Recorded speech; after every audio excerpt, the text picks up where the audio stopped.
সকলে মিলে যাচ্ছিল মহাকুম্ভ মেলায়, আর আমার সঙ্গে যাচ্ছিল প্রদ্যুৎ, বিদ্যুৎ আর মাসি। আর আমাদের গাড়ি এখন চলে আসলো, আর আমাদের সঙ্গে যাচ্ছিল বিপুলদার বউ, মানে আমাদের বৌদিমণি। তারপর আমরা আমাদের গাড়িতে সিএনজি ভরা নিলাম, আর এখানে হাইওয়েতে ওঠার পর কিন্তু আমরা সিএনজি পাবো না, সেই জন্য ফুল ট্যাঙ্কি করে নিলাম। আর হাইওয়ে ওঠার পর দেখো গাড়িগুলো কত স্পিডে যাচ্ছিল।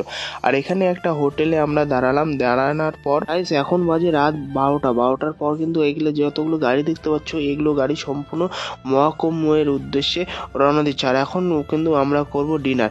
আর ডিনারে আমাদের আজকের মেনু ছিল লুচি ছিল, রুটি ছিল, মুড়ি ছিল, সবজি ছিল। আর এখানে কিন্তু আমি লুচি আর মটরের সবজি নিয়ে নিয়েছিলাম, খাওয়া দাওয়া কমপ্লিট করেছিলাম। আর সবজিটা আজকে প্রচণ্ড টেস্ট ছিল।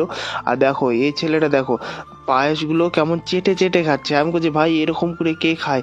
তারপরে আমি ভাবলাম কি ভাই এরকম করে কেন খাচ্ছিস তুই?